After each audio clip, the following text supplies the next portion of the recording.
আসসালামু আলাইকুম। আজকে বরাবরের মতো আরেকটি ভিডিও নিয়ে হাজির হলাম আপনাদের মাঝে।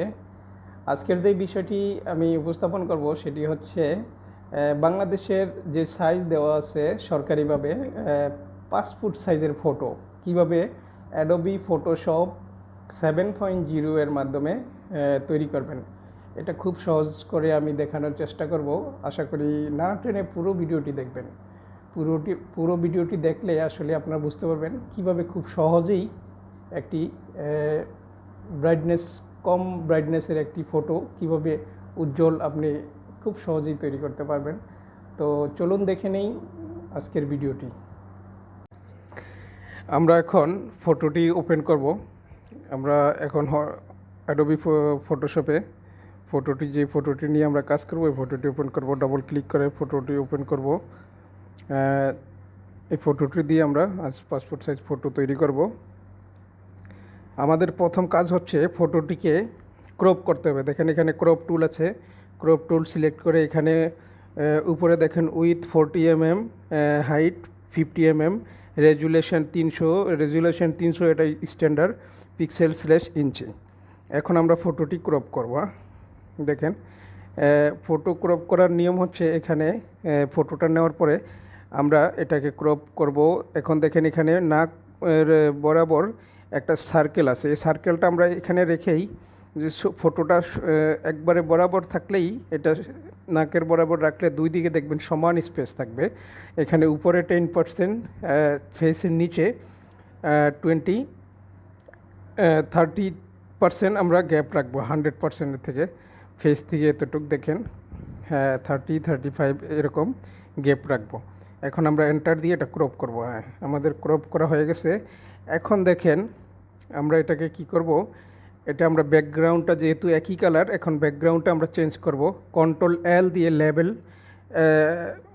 এর মাধ্যমে আমরা এটা চেঞ্জ করব ব্যাকগ্রাউন্ডটা।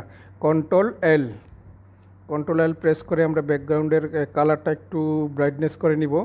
আমরা যখনই ফটো উঠাবো, হেয়ার স্টাইলের ফটোগুলো আমরা বরাবর কালার দিয়ে পিছে দেখেন এখানে পেন টুল নেবেন। এই পেন টুলটা নিয়ে ক্লিক করা মাত্রই ব্যাকগ্রাউন্ডে এটা কালারটা চেঞ্জ হয়ে যাবে। দেখেন কালারটা চেঞ্জ হয়ে যাবে। এখন দেখেন কালারটা চেঞ্জ হয়ে গেছে, ব্রাইটনেসটাও একটু উজ্জ্বল হয়ে গেছে ফটোটা। এখন যে কালারটা আছে এই কালারটা চলবে। এখন আমরা কি করব, দেখেন একটু ব্লোর করে নিব। ফেসে একটু লাইটিং দেখা যাচ্ছে, একটু পার্সেন্টেজ কমিয়ে নেই। ব্রাশটার পার্সেন্টেজটা একটু কমিয়ে নেই, 30 নো প্রবলেম। দেখেন এখানে স্ট্রেট 25। এখন দেখেন একটু ব্লোর করে লাইটিংটা একটু কমিয়ে নেব। ব্লোর করলে একটু হবে, লাইটিংটা একটু কম দেখা যাবে।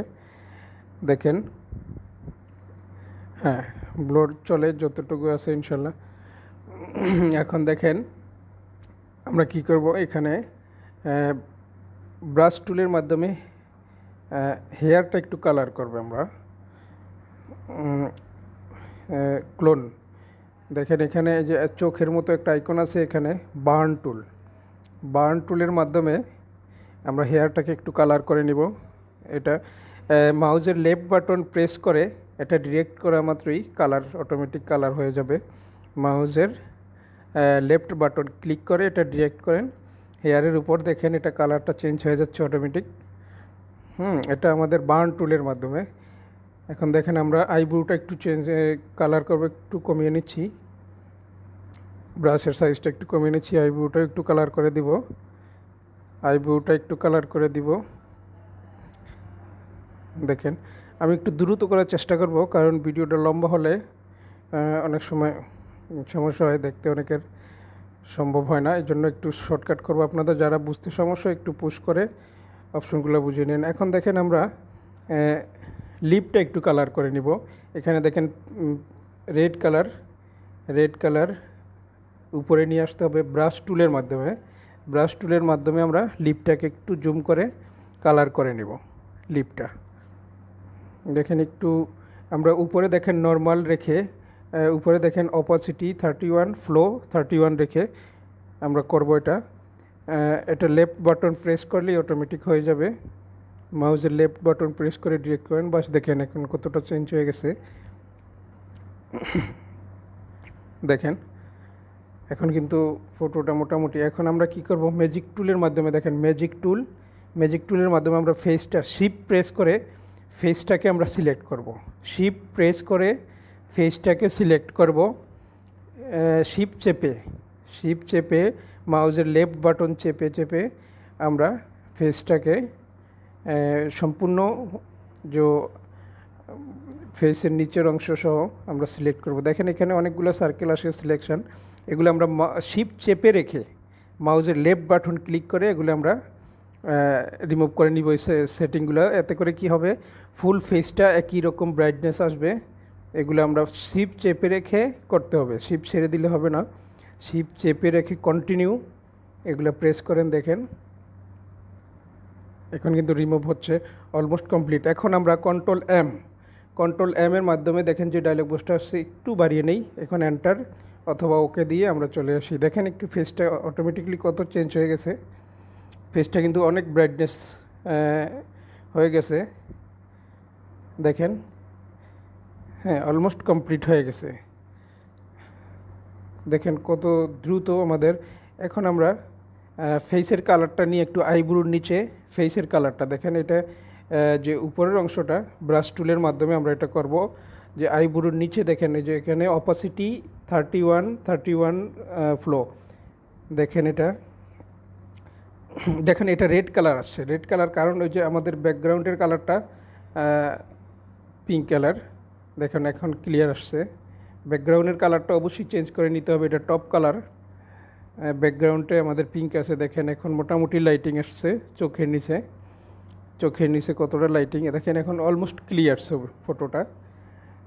এরকমভাবে পাসপোর্ট সাইজের ফটো আমরা আশা করি সবাই বুঝতে পারবো যে কত দ্রুত তৈরি করার সময়। আপনার যখন হেয়ার স্টাইলের ফটোগুলা নেবেন তখন অবশ্যই পিছনে এক কালারের কিছু রেখে অথবা ওয়ালের সামনে রেখে ফটোগুলা ক্যাপচ করবেন। এখন দেখেন আমরা একটা নিউ পেজ নেব। প্রথমে আমরা ছবিটা সেভ করে নেই ডেস্কটপে, যে সেভ ফাইল, দেখেন আমরা একটা ফাইল দিলাম ইই, অবশ্যই ছবিটা জেপিইজি দিবেন। দেখেন এখানে আমরা কোয়ালিটি মিডিয়াম ম্যাক্সিমাম রেখে 10 রেখে এটা সেভ করব। বাস এটা সেভ হয়ে গেছে। এখন আমরা একটা নিউ পেজ নেব, নিউ পেজ নিয়ে ছবিটা সেটিং করব। নিউ পেজ অবশ্যই কন্ট্রোল এন চেপে A4 সাইজের ফটো সাইজের পেপারটা আমরা নিয়ে নিব মুভ টুলের মাধ্যমে। দেখেন এখানে মুভ টুলের মাধ্যমে আমরা ছবিটাকে মুভ করলাম, ওই আগের পেজ থেকে আমরা এখানে মুভ টুল, দেখেন এখানে সিলেক্ট করা আছে, উপরে যে তীর চিহ্নটা আছে এটার মাধ্যমে আমরা ছবিটাকে সিলেক্ট করে নিব। এখন কন্ট্রোল আল্টা শিফট চেপে আমরা ছবিগুলো সিলেক্ট করে নিব, সাজিয়ে নিব। দেখেন এখন কন্ট্রোল ই দিয়ে আমরা একাধিক ছবি একইবার নিতে পারবো। কন্ট্রোল ই সিলেক্ট করে দেখেন আমি দুটো করে নিয়েছি, দেখেন সাজানো হয়ে গেছে আমাদের। বাস এভাবেই আপনারা পাসপোর্ট সাইজের ছবি তৈরি করবেন। আশা করি সবাই বুঝতে পেরেছেন। আজকের ভিডিওটা এই পর্যন্তই, আমরা পরবর্তী ভিডিওতে হয়তো বা কোনো একটা ভিডিও নিয়ে আসব। তো আমি দেখিয়ে দিই কীভাবে। দেখেন একে কন্ট্রোল পি দেওয়ার মাধ্যমে এটা আসবে। আমার এটা ব্ল্যাক অ্যান্ড হোয়াইট প্রিন্টারের জন্য সেটিং করার কোনো প্রয়োজন নেই, আমি জাস্ট দেখানোর জন্য এরকমভাবে আসবে পেজে। তো আজকের ভিডিওটা এই পর্যন্তই, আশা করি সবাই বুঝতে পেরেছেন। পরবর্তী ভিডিও পাওয়ার জন্য আমাকে উৎসাহী করবেন, অবশ্যই চ্যানেলটি সাবস্ক্রাইব করবেন আশা করি। তো আজকের ভিডিওটি এ পর্যন্তই, ধন্যবাদ সবাইকে ভিডিওটি পুরো দেখার জন্য। খোদা হাফেজ।